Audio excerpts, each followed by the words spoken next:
नमस्कार दोस्तों, स्वागत है आपका हमारे चैनल पर, जहां आज हम आपको सुनाएंगे एक खौफनाक भूतिया हवेली की कहानी। ये कहानी एक ऐसी जगह की है जहां रात होते ही अजीब अजीब घटनाएं होने लगती हैं। तो दोस्तों, इस कहानी को ध्यान से सुनिए क्योंकि ये घटना सच्ची है और सुनते ही आपके रोंगटे खड़े हो जाएंगे। यह कहानी एक छोटे से गाँव की है जहाँ एक पुरानी हवेली खड़ी थी। हवेली का निर्माण कई साल पहले हुआ था और लोग कहते थे कि इस हवेली में अजीब घटनाएं होती थीं। गांव वाले हमेशा कहते थे कि रात के अंधेरे में वहां से डरावनी आवाजें आती थीं और किसी ने भी अंदर जाने की हिम्मत नहीं की। पर एक दिन एक युवक जिसका नाम अर्जुन था, उसने इस हवेली में जाने का निर्णय लिया। अर्जुन एक साहसी लड़का था और उसे ऐसी बातों पर विश्वास नहीं था। एक रात उसने अपनी दोस्ती को साबित करने के लिए हवेली में रात बिताने का फैसला किया। जो हुआ सो हुआ। उसने सोचा, मैं देखूंगा कि ये सब महज अफवाहें हैं। लेकिन वो नहीं जानता था कि वो जिस हवेली में कदम रखने जा रहा है वह उसके लिए मौत का खौफ बन जाएगी। अर्जुन रात के करीब 12 बजे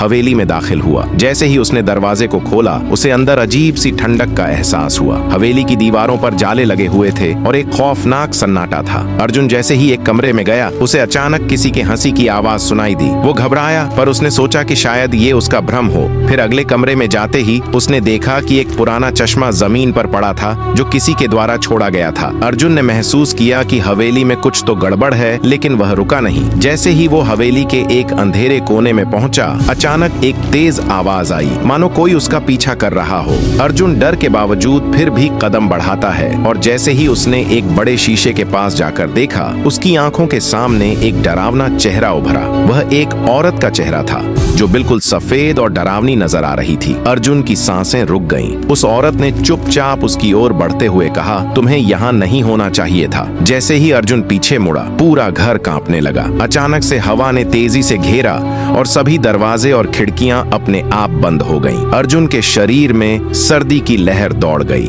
वो डर के मारे बेजुबान हो गया और उस औरत ने उसकी ओर बढ़ते हुए कहा, तुम जो कुछ भी देख रहे हो वो तुमसे कभी नहीं जाएगा। अर्जुन ने जैसे तैसे खुद को संभाला और हवेली से बाहर निकलने की कोशिश की, लेकिन हवेली का दरवाजा जैसे उसे बाहर जाने ही नहीं दे रहा था। अचानक औरत के डरावने स्वर ने उसे और भी घेर लिया। अर्जुन ने आखिरकार उस हवेली से बाहर भागने का साहस जुटाया, लेकिन जैसे ही वह बाहर आया, हवेली की खिड़कियों में उसने देखा कि उस औरत का चेहरा अभी भी उसे देख रहा था। अर्जुन उस रात के बाद कभी भी उस हवेली के पास नहीं गया। कहते हैं कि आज भी वह हवेली किसी को अपनी तरफ खींचती है। अगर आप कभी उस गांव से गुजरें तो उस हवेली के पास जाने से बचिए, क्योंकि क्या पता, हो सकता है अगला शिकार आप ही बने।